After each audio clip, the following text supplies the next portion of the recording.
All right, hello everyone. Welcome back to our look through Dr. Dave Regis's Chess Tactics for Beginners free ebook, available by the good doctor, and he's letting me go through all the examples from the book with anyone who wants to see them on here. So thank you to him for that.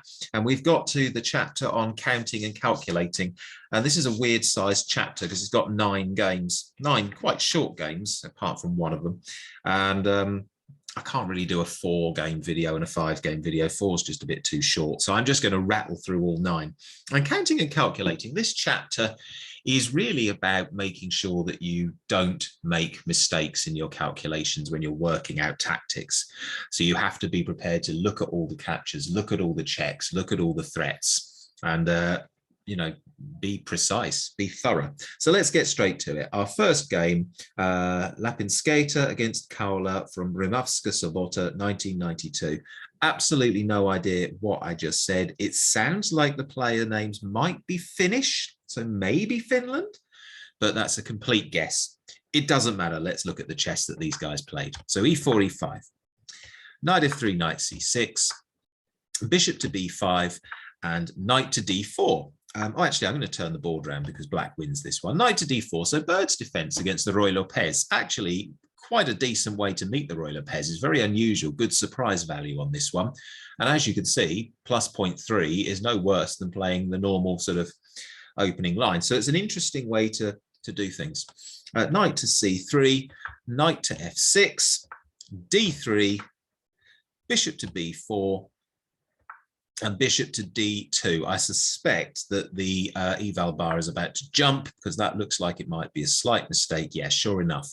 And this is what I mean by a calculation error.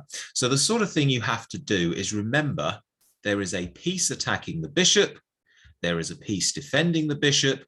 If the defender is no longer there, the bishop will be lost because it's gone from one attacker, one defender to one attacker, no defenders. And hopefully that should give you a clue as to what black can play here. If you want to stop and find it, feel free, but it's a pretty straightforward one. Otherwise, on we go in 3, 2, and 1, and simply bishop takes knight. And now this is under attack, and white is already a piece down. So if white saves this, well, black's won a piece. As you can see, there's an extra black knight on the board. And if white recaptures, well, now we just can take here. And yeah, it's true. White's going to get this pawn, but you've got a whole extra knight against a pawn. Great news if you're playing black there. So that's just a miscalculation from white. So in this position, you just can't play. It's a perfectly level game, but you can't play bishop to d2. It looks like a really natural move, but in fact, you have to do something about this bishop. I wonder what the computer suggests. Probably a bishop move, but let's have a look. Maybe bishop to c4, bishop to a4, bishop to a4. Sure enough. And now, of course, this knight isn't attacking, and you've still got a nice level game. Okay, let's have another board. And our next game is Wall against Russell. It's Wall again.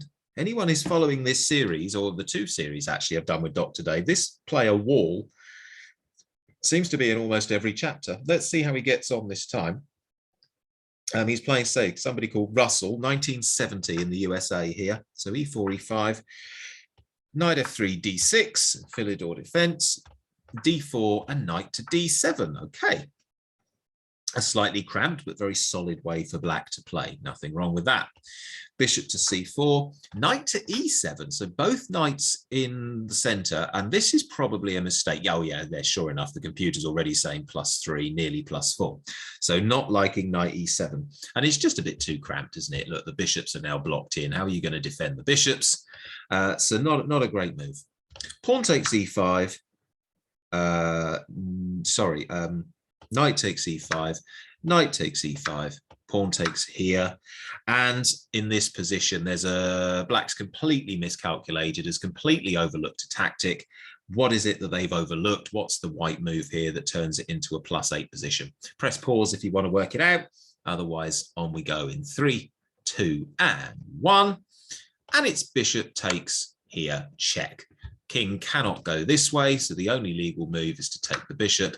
And then queen takes queen. Distant booby prize if you suggested queen takes queen, which does force the king to take, but only wins a measly pawn. Much better to go the other way. Bishop takes, king takes, and win the queen. So that's an example. This chapter is called Counting and Calculating, where black just didn't calculate far enough. Black got to the end of this variation, saw that the material was level, but didn't calculate the effects of the check, of the capture and the check. Okay, very interesting. Let's do the next game. And we have Wolleraber against Frenzel. I've got a feeling this game might have been somewhere in the openings course because it looks strangely familiar, but maybe I'm wrong. Maybe I've just heard of one of the names before. Anyway, it's 2004 in Germany. Here we go. E4, E5. Knight to F3, knight to C6. D4. E takes D4, knight takes D4, queen to F6. C3. So defending the knight. So there's now two white pieces defending the knight, two black pieces attacking it. Bishop to C5 from black, a third piece to attack.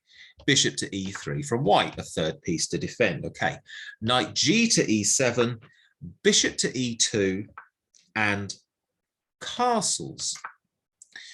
Now that's probably not the best move. Actually, no, it's okay. It is okay. So for those who don't know, I do this as live, so I haven't really seen the games before. I don't, prep.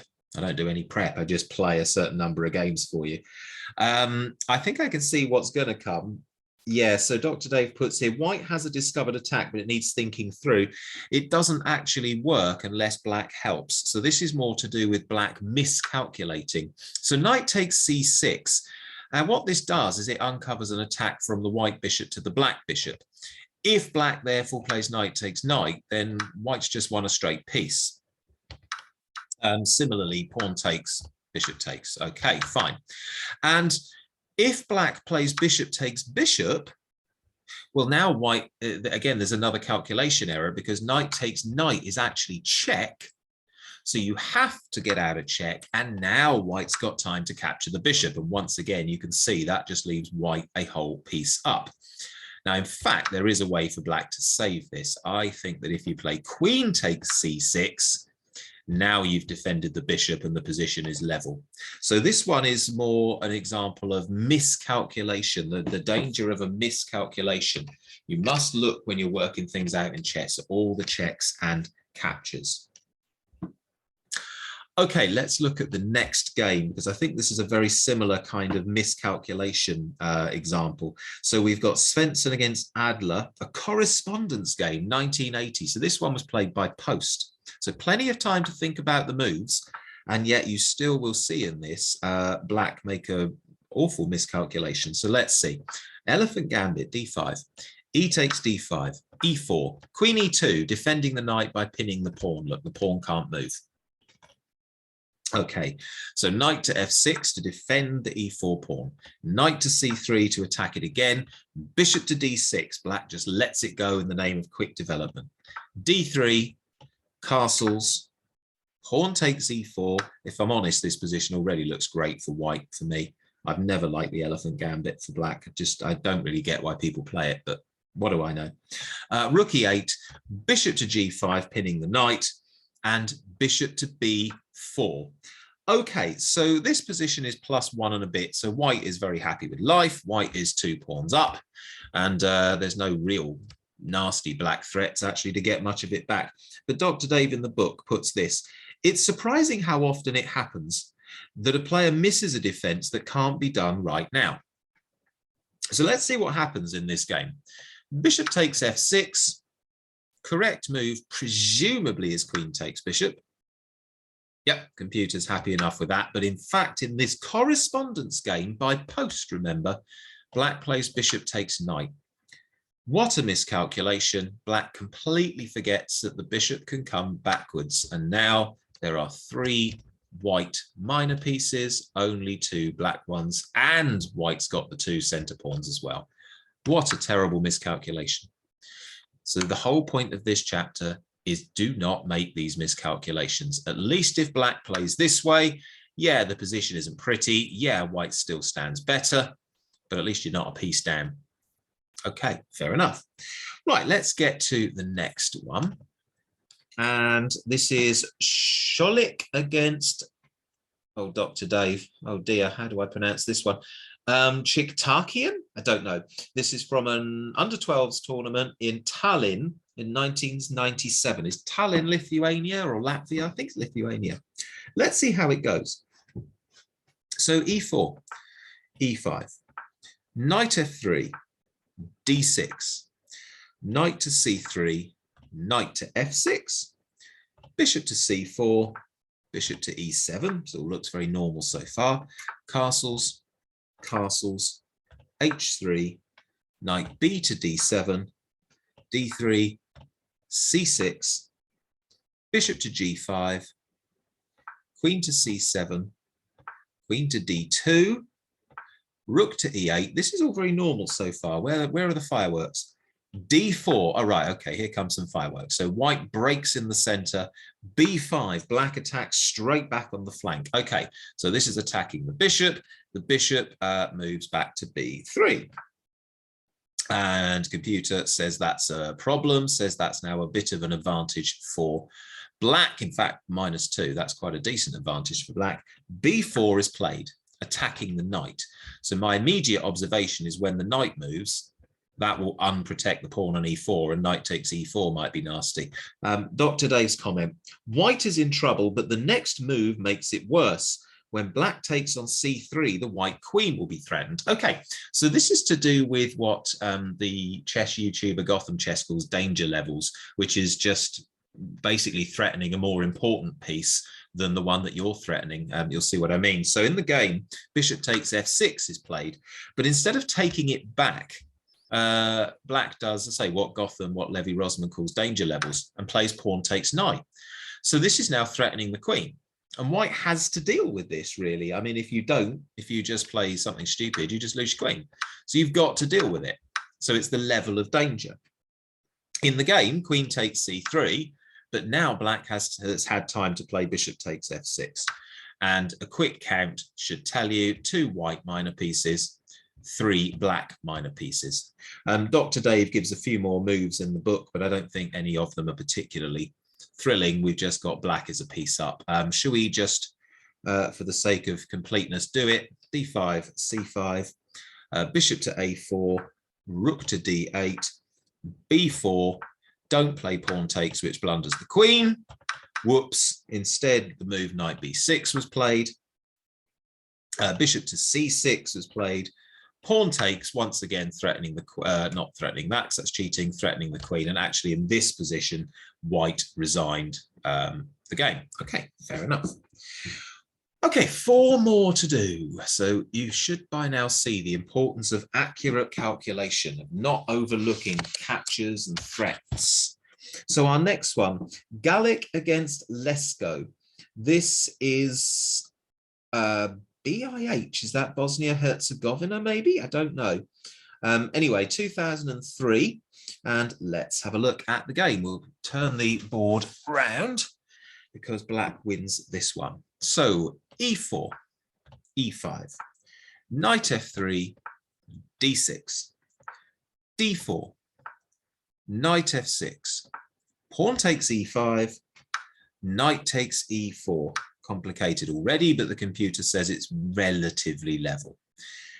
Bishop to d3, knight to c5, bishop to c4, and bishop to g4. Okay, this looks like it's a very loose bishop up here, but the computer says still quite level. I've just got a feeling this might be what happens in the next part of the game, but we'll see. So white remembers the decoy idea. Yeah, okay, here we go. Bishop takes f7 check, king takes f7, knight to g5 check, queen takes g5. Wow, that's clever. Okay, so that's the point of this one, isn't it? So let's go back a couple of moves. Yeah, really, really clever. So Dr. Dave said white remembered the decoy idea. And we've seen this before. So where bishop takes, king takes, knight checks, and then after the king gets out of check, you can play queen takes bishop and win a pawn. But that doesn't work in this situation, does it? White's miscalculated. Because after this, you don't have to just move the king. because your bishop is threatening the white queen. So not only, yeah, so what we can do is what happens in the game, which is instead of moving the king to get out of check, queen takes knight, queen to d5 check. I assume if we play bishop takes here, then bishop takes here, the bar is going to say black is very happy. Yep, absolutely. So white tries queen to d5 check, but now bishop back to e6 to block the check. Queen to f3 is another check. Queen to f5 blocks, and black wins comfortably. Okay, so that's really, really good. So the point is, in this situation, although we've seen that sometimes this bishop takes f7 idea is really good, in this occasion, it isn't. So this is a real example of calculate accurately. Look for all the checks, look for all the captures. Okay, I'm going to slightly change the running order on the last 3 games from this chapter, because we've got 2 games that are sort of 10 or 12 moves, and then we've got one that's 19. So I'm going to do the 2 shorter ones first. And so we've got Hendrick against Kennedy, 1980, another correspondence game. Okay, so by post again, let's see what happens. E4, E5, knight F3, knight C6. Bishop to c4, knight f6, and knight to g5. Okay, so we're going in for the full old fried liver attack with the 2 pieces attacking here, I hope. Are we? Yes, we are. d5. Here we go. E takes d5. Oh, no, we're not, because we don't get knight a5 here. We've got a different variation. Normally, you get knight a5 in this, and it's just a complete mess. But black played knight to d4 in this game. C3 from white, and knight to f5, d4 from white, e takes d4, castles, and well, yeah, white's got an advantage, but you know, okay, the game goes on. Pawn takes pawn, and now Dr. Dave writes in the book a whole cascade of ideas that we've met before. Can you follow it? Okay, let's have a look. So the first move is d6, which is a clearance. Do you remember the clearance? To get something out the way. So this move opens up the bishop onto this square. It's cleared the diagonal. It's a clearance move. And knight takes d6. So black thinks that's great news. They've defended f7. They're attacking the bishop. Knight takes f7, a fork, attacking the queen, attacking the rook, and knight takes here. Knight takes f7. Now that's a huge blunder. And why is it a huge blunder? Well, now we've got one of these examples of the bishop takes f7 move that works. Unlike in the last game, this time it works. Bishop takes f7 check. King to e7. Remember, if you take the bishop, you lose your queen. Okay, so black plays king to e7 instead to stay in touch with the queen. Rook to e1 check. Bishop to e6 to block, but also opens up the defense of the rook to the queen.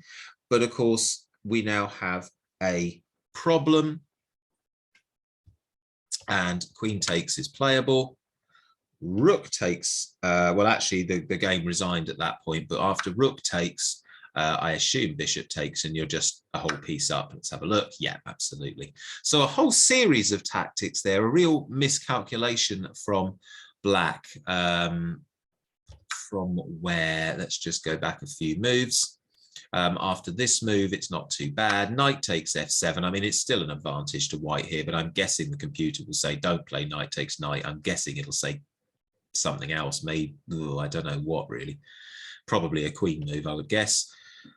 Oh, an interesting idea. Okay. So c2 first to attack the white queen. That's kind of cool. So now if you play knight takes queen, you actually get yourself into a losing position because of pawn takes queen, which is kind of cool. So never too late to mess it up, I guess. What's the computer suggesting here? Queen to e2 check, probably queen to e7. Yeah. Oh, and it's all just a confusing mess. Not even knight takes rook now. Wow, look at this variation. So knight takes check. You'd have to play here. Queen takes c2. And it's all very, very complicated. But yeah, All right, let's not get too much into it. The point remains valid. Look carefully, calculate carefully, look at all the checks and captures. Goodness, it's getting complicated as we get further through the book, isn't it? Okay, we've now got Petrov against Mordvinov, 1982. All right, let's see. Oh, we've got a Latvian gambit again, and white wins again. Oh, dear. All right, well, never mind. Okay, e4, e5. Let's turn the lines off. Knight to f3, f5. Knight takes e5, queen f6. Okay, d4 and d6. Main line so far. Knight to c4, f takes e4, bishop to e2, c6, d5, knight to e7, knight to c3, c takes d5, knight takes e4. Okay, that's a nice move. Knight takes e4. Now, if you play pawn takes here, I believe this is absolutely murderous because you can't move the king. You're in check. You can't move the king because of the knight. If you play queen takes, you actually lose to this. And I would guess if you put the king over here, that knight takes e4 is probably a discovered check. You block and then you lose your queen. So yeah, ouch. So that's nasty. So knight takes e4 is a really clever move. And black doesn't fall for that, goes queen to e6. But it doesn't really help. Knight takes here. So what are you going to do? You can't go to this square again. And as Dr. Dave says, if you play king to d8, then knight to g5. And what's going to happen? If you play queen takes knight, knight to f7 is the family fork. Check and attacks the queen and attacks the rook. Wow, ouch. If you don't move the queen, you just get it taken. And if you move the queen somewhere else, just to get out of danger, I don't know, queen f6, whatever, well, knight here is still check. You get out of the check and you just lose a rook. Wow, ouch. What a nasty game. Very unpleasant. Okay, our last game here is the longest one in the chapter. Now, this is 19 moves. I'm going to spin it round. It's Nigel Short, one of the best English players of all time. I guess he and Michael Adams would probably have a bit of an argument about who was the best. He even played a world championship match against Kasparov in the mid to early 1990s, but he lost comfortably. But then Kasparov is probably the best of all time. Maybe Carlsen might argue with that. Anyway, the point is Short was a top-class grandmaster, but on this occasion, he loses a game with white against Pantala Harikrishna. We were in Canada in 2007. So let's go all the way through to the key moment in the game. We won't stop too much to chat as we get there. e4, e5, knight f3, knight f6, so the Petrov defense. Knight takes e5, d6, knight to f3, knight takes e4, d3 rather than the more normal d4. Okay, knight to f6, and now d4. I guess that's the difference, is now the black knight isn't here. So that's interesting. d5, completely symmetrical position. Bishop to d3, bishop to d6, castles and castles. h3 and h6, the players still at the moment completely symmetrical. Knight to c3, and now we have a break with the symmetry. c6, okay, defending the pawn, good. Rook to e1, rook to e8, okay. Rook takes, and knight takes rather than queen takes. Okay, fair enough. Knight takes e8, and knight e5 from black. Knight from white, sorry. Knight to d7. Bishop to f4. You can see from the eval bar, this is all very, very, very level. Nothing has happened so far. Knight to f8. Very defensive setup from black, but it seems to work for them in this game. Queen to h5. Bishop to e6. Rook to b1, which I'm not going to lie, I don't really get, but I guess that's why I'm not a grandmaster. I'm sure there's a good reason for it. Computer's not all that impressed either, though.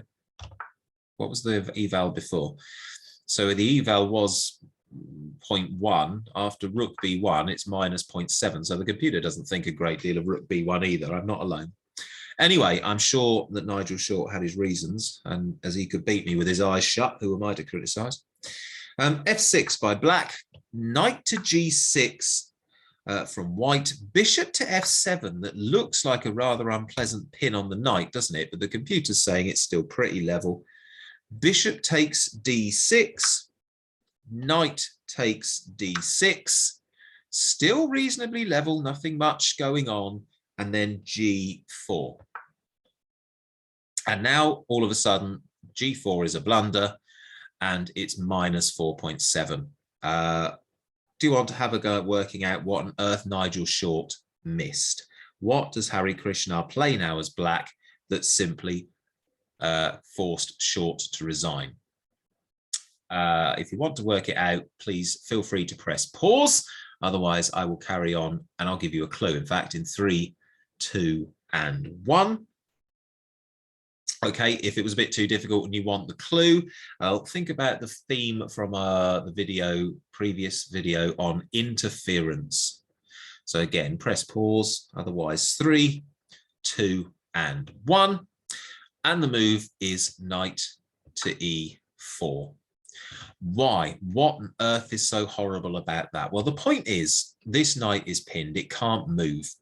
It's attacked by 2 pieces and it cannot move. Why can it not move? Well, because bishop takes queen. So the knight is pinned. Previously, it was at least defended by 2 pieces. But after knight to E4, it is no longer defended by 2 pieces. We've used an interference tactic. This bishop has been cut off. And there's really nothing you can do. If you play bishop takes, well, okay, but after pawn takes, the knight is still pinned, it's still not going anywhere, and it's still attacked by 2 pieces, and there's nothing else you can do to help defend it. All right, you can get a pawn, but even that isn't a whole lot of use, because after bishop takes, I don't think you can actually save the knight. You can't go there, can't go there, can't go there, can't, yeah, you can go there. So let's just try that, and then you've dropped a knight as well. So yeah, we'll go back to the key position. In this position, we've got 2 pieces attacking, 2 pieces defending. Oops, not like that. 2 pieces defending, but we can interfere. We can put our knight in the way, and suddenly there's only the one defender. An interference tactic. And even say one of the greatest British players of all time, Nigel Short, overlooked what is, for him, a pretty simple tactic. So that was the counting and calculation chapter. 9 games. I know it was a lot, but you know, 4 games and then 5 games and 2 videos is almost the opposite, is almost a bit too short. So hopefully that was useful. Hopefully we've understood the importance of looking carefully at our calculations. All checks, all captures, all threats, and look carefully. Try to minimize the number of blunders that you make. But take heart, if Nigel Short can make a blunder, well, so can all of us. All right, thanks for watching. Hope it's been useful. See you next time.